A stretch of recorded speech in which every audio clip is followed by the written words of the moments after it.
Hey everyone, and welcome to Almost Cancelled. I'm Peter, that is Connor, and we are going to talk about the Umbrella Academy Season 2, Episode 2. It's called The Frankel Footage. So, full spoilers for the episode, as always. So, obviously we had a lot of concerns in Episode 1. I'll just start this by asking the question, do you feel that Episode 2 did anything to change those concerns, either for the better or worse? Not really. So broke even then is what you're saying. Yeah, like I still enjoyed it, and I like seeing some of the fresh interaction, I guess I should say, of the stuff in the time period. People interacting with things and different people that are maybe uncommon pairings, or it's new. But then at the same time, it's doubling down seemingly on like Vanya's memory loss. Yeah. I'm like, right, okay, and the plot still feels the same. Yeah, it still feels like it's following a similar footprint to season 1. Obviously there's a big revelation in this. I think that, interestingly though, one of the things that I was most frustrated last episode was the Vanya plot. I do think one of the best things in this episode comes from it. Although it's a bit more Luther than Vanya, admittedly, but I do think so. So Luther, there's a lot of like some of the characters are kind of finding each other this episode, right? And Luther and Vanya's kind of one of them where the club that Luther's at. And by the way, most of them have been here like a year, and like, it's just kind of funny they're all just starting to find each other this week now that Five's around. I just know it's kind of funny. It's a plot contrivance. And correct me if I'm wrong, right? And maybe this is my misunderstanding of Dallas, but Dallas is a relatively big place, right? I mean, it has a reasonably large international airport, to my knowledge. Yeah. Maybe it's just me, but this season so far is making it feel like a small town to me. The only thing I will give it the benefit of the doubt is that they were all dropped off in the exact same street. So maybe they didn't venture that far across the city. They all kind of stayed in the same. That's fair. District. It doesn't change my feeling though that it feels like a small town. Maybe my conception of what Dallas looks like and feels like is just really wrong, and that's fair. But it feels smaller than I had assumed Dallas should be as well. It feels like a small town, a TV show, which I guess is because that's just what they could shoot. But it doesn't feel like Dallas to me. It feels like a budgetary constraint rather than actual. If someone reality. from Dallas wants to tell me this is authentic and feels exactly like Dallas, or at least Dallas in the 60s, obviously might have built a lot more buildings since then, but then feel free. But I don't know, it feels a little bit cheap in that sense, I guess. But no, so Luther's, because one of the most interesting things about episode 1 was Luther's reaction when Five asked him for help about the end of the world. And so Luther at this club, the husband's there, from the house. He's here drinking. So maybe he's still having an affair, but that's not what he was doing here. Seemingly, he was just wanting to go to a strip club and drink. And Luther kind of kicks him out, but he drops his wallet. Luther sees the wallet, goes out to take it, and it's Vanya who's come to pick the husband up in the car, and he sees her. And he recognizes her. She doesn't recognize him because she's got amnesia. And he has this moment, he's like, Vanya. And we get like a quick flash of all the things that she did in season 1, or not all the things she did necessarily, but all the big moments with him and her that he kind of witnessed. Yeah. And he feels guilty about locking her in the tank and all the rest of it. But Pogo died, of course, and he saw that and all these things. He shows up to the farm with a gun. And I thought, him thinking that Vanya's dangerous enough at this point to be willing to kill her, because he even said to Five at the start of the episode that, if the world's going to end, it's probably Vanya's fault, and we are pretty sure that it's not her fault in this case, but reasonably sure. But I think it's a fair assumption on his part, being we stopped it, kind of.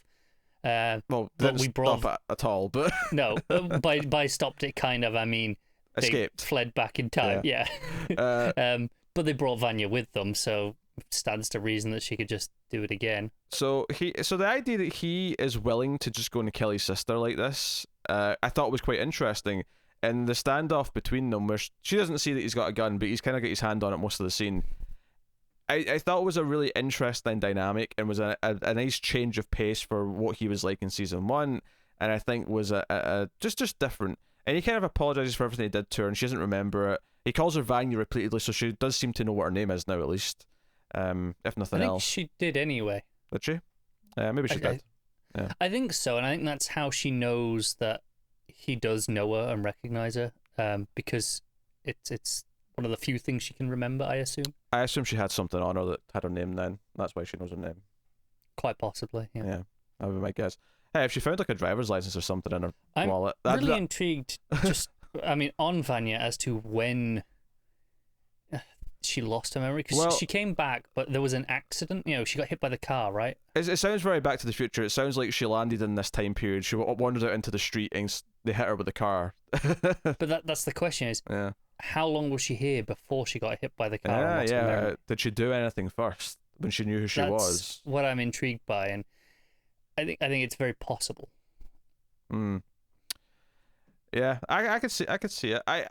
I'm intrigued. They're really teasing the love story as well. They have the moment with her and the wife where they sort of they're touching hands. I mean, she's looking at her palms. She's trying to like sort of deduce what type of life she's had from her hands. Like, oh, you've not done any hard labor, but you do have calluses in your fingers. I wonder how you got those.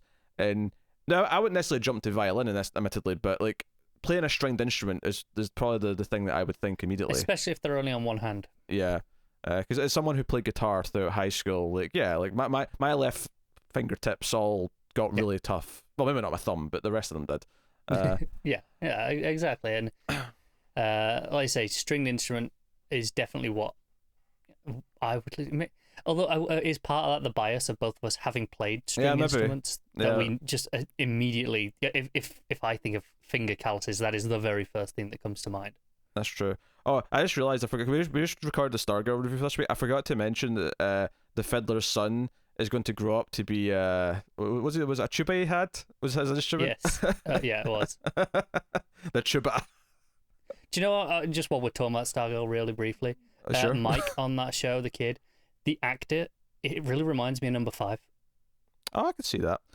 No, actually, I forgot to mention this last episode actually, but number 5 is obviously, given his age, he's the only one that I noticed like had aged a little bit since season 1. I could see it. He's like 16 now. Yeah, I could see when he was running around with everyone else on the battlefield during the war sort of scene. I was like, oh, he I can see, I can tell that he's aged a little bit. I mean, obviously everyone else is an adult, so they all just look the same. But he definitely looked like he's maybe gained a little bit of height compared to last season. Oh, definitely. But as a legitimate teenager, like, you know, not just someone that they're dressing younger, I think he does a wonderful job of playing the grumpy old man. Oh, sure, yeah. So it'll be weird though if there's a season 3, because by that point he'll be maybe hitting like 17 or something with that. You know, like he's going to look like an adult. They're going to have to start explaining why he suddenly started aging. Yes, something or other. But so yeah, Vanya stuff, I think it's actually pretty good in this episode, despite the fact that it doesn't necessarily address any of the problems I had with the amnesia side of things last episode. I'm still kind of frustrated by her having to discover herself. But the confrontation with Luther, I thought, elevated it considerably. I agree. I think that's kind of where I build down on a lot of this episode, is that a lot of my concerns and problems are still there, but the stuff that it does instead, I do quite enjoy. It's just not alleviating my concerns. Yeah, I guess the other excitement is that obviously he knows where Vanya is now. The other connection that's starting, we don't actually get them together, but all the seeds are planted for Allison and Klaus to find each other soon. Yeah. Klaus meets her husband because he's arrested because the milkmen, or I should call them the Swedes now. We've got a proper name for them. The Swedes, I prefer the milkmen, especially as they pull out that jar and start yeah, they drinking actually again. yeah, because I was just saying that because of the truck, but I wasn't sure if the truck was a one-time thing. But they still have the truck, and one of them started drinking milk. No, they're the milkmen now. That's what they are in my head. Yeah, they're the milkmen, the evil milkmen. But he the husband gets arrested, and she tries to explain that it was her that actually assaulted the guy, and she almost uses her power, but then backs down. She doesn't want to do it, and she has to deal with the red tape of trying to see him when he's in the police station, and they won't let her in. But we see that he meets Klaus, who's in the other cell, and they kind of strike up a conversation. They kind of like bond a little bit, bizarrely. Over some Shakespeare. Yeah. Klaus never realizing, of course, that this is his sister's, or that's his brother-in-law. Just to go straight to the phrase at hand. But why should he? Yeah, why should he? Yeah. But so it sort of teases that, and I thought, oh, maybe that'll be the only tease. But when Allison does eventually get to talk to her husband, and just talking about the plans for the protest or whatever, as she's leaving, the guy who was in the other cell, because the white guys and the black guys are separated, they've got separate cells, because 60s. Naturally. There was a guy in the cell with Klaus who was like like a zealot disciple. But yeah, because Klaus has been building a following as like some sort of Jesus for the last couple of years. I'm getting the feeling like he started the hippie movement. Accidentally. Yeah. But she sees the words written in his hands, like Klaus, is like, where did you get those words? Like, oh, the prophet. It's like, what does prophet have in there? So, yeah, it's fine. And I'm as much as I'm saying it's kind of weird that they're only starting to write each other now. At least with Klaus, we do know that he left the city and went elsewhere. At least at some points during this 3-year span that he was here. So he's a bit more understandable that he was not.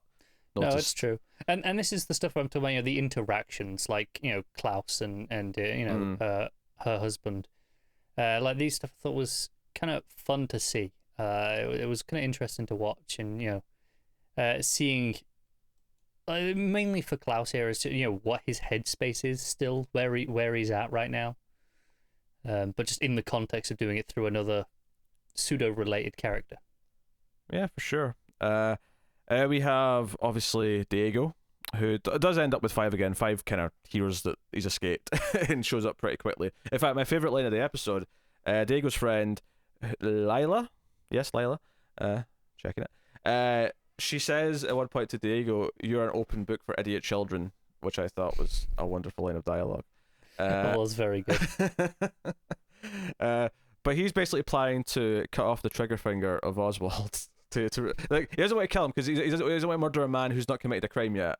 But he thinks cutting off the trigger finger will stop him from firing the gun. Which I like how her logic is like, well, how's that going to happen? So, well, you can't fire a gun with a trigger finger. What if he uses his other hand? Damn it, didn't think about that.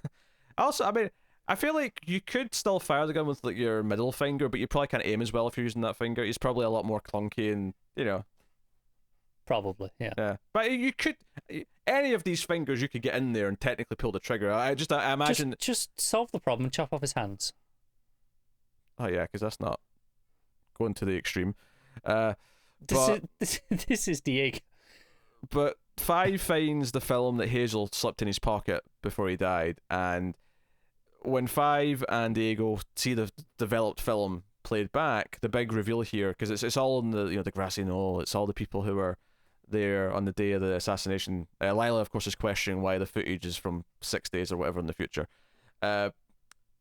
Basically, they see their father. They see a younger version of their father walking around. So the old Hargraves is back in the picture. We've got him back in here, and they find the address. There's a building registered to his company. Yeah, I love this gag as well here. It's like, well, how on earth are we gonna find it? If only there was some old timey way of a registry of addresses. And they find a younger Pogo as well, and all that stuff. But the big ending to the episode is that Diego gets in a fight with his father, who obviously doesn't know who he is, and ends up stabbing him and looking like he's left him for dead. I know, I don't actually think he's dead, but that's your cliffhanger for the episode. Yeah, it's a pretty strong cliffhanger. Yeah, it's a pretty big one. It's definitely a kind of spark that the episode was maybe kind of missing up until that point, because the episode, I think, while it's perfectly fine that there's stuff that we've not talked about everything yet, but I was definitely feeling like, okay, the first one's kind of more interesting because we're seeing where everyone is now and we're setting all these things up.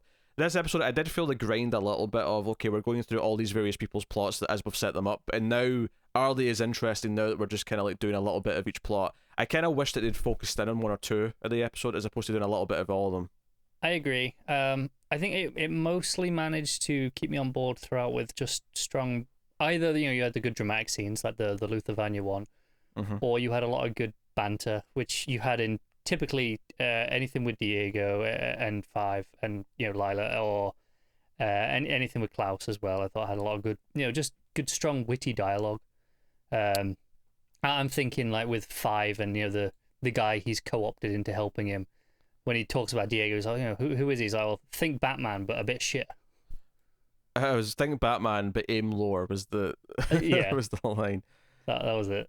Yeah, and I love that you can still use that reference in the 60s and it works fine. That said, I would debate that your average Joe might not get it quite yet because the 60s show hadn't happened yet. So nerds would get it for sure. The comic nerds. That's true. This guy seems like he might be into that sort of stuff. Oh yeah, I'm not saying this guy seems like a cool dude who's never read a comic book. He probably has, but I'm just So we have to talk about the handler. We see her again. We sort of get the what was the agency called? Was it just the agency? Was there anything It might else? have been just the agency. Yeah, I can't remember if there was a name for them properly. But she basically heals from the bullet wound because Hazel shot her, of course. It reminds us of this, which I appreciate. I appreciate the little just quick cut of that before it had her waking up. I have problems with things like this when they do it, like, reminding me of things that happened 2 episodes ago. But when it's over a full season break, it's like, yeah, no, fine, go ahead. I think especially on a binge show as well, because they know people binge it in a weekend, and then it's never like over touch a it year again for a year, 15 months, whatever it is. Yeah, it makes sense. I think it is helpful. And she wakes up as they're about to cremate her, and like, oh shit, she's not dead. There's a one line of dialogue about, there's a metal plate from this job from years ago that's probably saved my life, kind of thing. But reasons. She's probably the most Doom Patrol thing this show's ever done is the fish and the head of the man being a fish tank with a fish in it is probably the most Doom Patrol weird thing this show has done. But he's in charge and demotes her, and she's livid that she has to work in one of the desks like all the rest of the agents, and to add insult to injury, it's number 5's old desk because she finds the nameplate in the drawer and almost decapitates her supervisor who's up at the yeah. But the supervisor cracked up as well because when he's because the boss brings him in and she's like, what, what's he, she assumes he's there for something. No, he's your supervisor. And he's like, what? I've had shits bigger than this dude. And the guy doesn't even get insulted. He goes, hey, someone needs their fiber. And then when they take her into the office space and she walks towards the front desk, he's like, no, you're over there. Yeah. It's good. I will say, definitely being shorter than the episodes last season is definitely a help. I will say though that I think this one, it didn't necessarily feel like it fixed the pacing so much. I still kind of felt like the pacing was the same as last season. It was just shorter. Does that make sense? Yes. I agree. It still had that kind of slog point in the middle. Slog's maybe a little unfair in this episode, but it's just there's a momentum that's just a little bit slower than it should be. Yeah, and the only thing I will say that is a positive that I can quantify, thanks to the runtime, is that quote unquote slog section is shorter than it was before. Yes, that's true. It's all it's proportionally the same. It's just it's not as long to sit through for the rough bit. That's true. So also I thought it was weird how it did the same joke twice essentially in this episode, and I thought if there was a third one I'd say it was a running thing, but I don't think it was really meant to be. What's the joke? So when Diego and Lila are like on the run, like they get into a car and she smashes a window, and then he's like, he realised the window was open on the other side, and then later on Klaus is breaking into seemingly his own mansion because there's a big painting of him in the thing, but what's his face? Ben. Yeah, Ben's like, there was a key under the pot, right? It was basically the same joke. They both smashed a window. I'm going to argue there is a third one to this. Is there? But it's a little more subtle. But I think there is a third payoff to this. I know this what you're is talking when about. they're trying to break into the Hargreave building, and he's there trying to pick the lock, and then Five just teleports in and unlocks it from the inside. Okay, all right. That's kind of pure. I guess it never clicked in my head though because it wasn't glass smashing, because that was kind of the thing that was running between them. No, I agree, but it was more just the awkward attempts at trying to get in, and then it's just there's a much easier way is presented is the actual joke rather than the actual smashing of the glass. Do you know what I think would have been funnier? I think it'd be funnier if he'd actually lockpicked it, walked in, and then Five just teleported in front of him. I think that might have been funnier. It might have been. I agree. Yeah. The idea that he could have done that the whole time, he didn't have to pick the lock, but Five just let him do it anyway and then teleported in afterwards. Yeah. Yeah. That might have sold the joke a bit better, because that would have made it more like the other ones where they all did the thing and then didn't have to. So no, that's true. But fair enough. Technically, I suppose that is kind of a payoff to those two. I agree. It's the not having the smashing does make it a slightly different joke to what you're expecting, which is why maybe it doesn't land, because the third one, it doesn't break the pattern. It just makes you reassess what the pattern actually was. There had to be, like, either Diego had to go, instead of picking the lock, had to go to smash the glass, and Five's like, no, what are you doing? And teleports. And that sort of linked it to the previous jokes. But the way I said it before, though, where he just lets him pick it and then teleports in, it would have made it function the same way without the glass smashing, where he did the thing he didn't have to do. Diego thinking he's smarter than the others because he's not smashing the glass, he's doing the proper thing. And then if I was like, you didn't even have to do that, teleport. Yeah. Yeah. No, that's true. I am with you. That would have been probably better. Yeah. I guess the point being is it never even registered that was the payoff to that until you said there was a payoff, and I was like, really? What would it have been? And I was like, oh, I guess that kind of is. Yeah. Yeah. So, okay, fair enough. Clunky joke. That's all I'm saying. Clunky joke. Yeah. No, I agree. Not its finest moment. Yeah. I like the fight scene though. We obviously briefly mentioned there was the fight between Diego and his dad. Yeah, there's a lot of light shafts and stuff. It did the thing though where Diego doesn't realize it's his father until he gets a good look at his face, and I'm like, really? What did you think this was? It was clearly him the whole time. Yeah, that was a bit weird, but the actual fight itself I thought was interestingly shot. It's a lot of silhouettes almost. Yeah, there's a lot of light shafts coming from like spinning fans. It was very like action movie kind of cliche almost, but it looked good. It looked pretty good, so ultimately that's what matters. Yeah. So that's episode 2 of the season. Kind of breaking even, I guess, based on our expectations of episode 1. Yeah, I'm still like enjoying watching it well enough. I'm like, come on, pick up, give me something good. I feel like because I guess that's what the risk is. We don't expect this ever to get bad. It's just that the worry is that we'll get to the end of the season and it broke even the entire time. It's fine. If it's this level, even though it's like perfectly fine and watchable, I'm enjoying it well enough, I'll still be disappointed that it didn't kind of go. It didn't try for anything higher. Yeah, it never changed gears. Yeah. Yeah. But we'll see. I'm still kind of expecting it to subvert earlier in the season, just because like they know what they're doing. So, actually, the one scene we didn't talk about is the milkmen have murdered the landlady and are living. And I don't really have much to say other than that. Obviously, they get a message saying to go after Vanya next from the time tubes, but just the one cooking stuff is randomly in his underwear, and the other two are like throwing knives at their legs. They're McPoyles. You could put Jimmy Simpson in one of these roles and it wouldn't feel out of place. He'd be slightly younger, but you go, whatever. Yeah. So, there you go. All right, that's episode 2. Let us know what you thought of this one in the comments. Please do like it's really important on YouTube. It lets the YouTube algorithm know that we're worth recommending out and more people will find us. It's a nice, easy and cheap way of supporting everything we do. It's the simplest little thing you can. But you can also support us financially if you want to over at patreon.com/MailFuzzTV. You can give us as little as $1 per month, and that goes a long way to help keep all the content coming and get some bonuses as well for your troubles. So go and have a look and see if you're interested. Otherwise, get us on Twitter at @mild_fuzz for channel updates, and ask us questions if there needs to be questions, or you can do it in the comments, of course, along with your thoughts on the episodes. But otherwise, that's it. So thank you once again for watching or listening, and we always appreciate it. Keep watching TV, guys. Have you got any vanilla?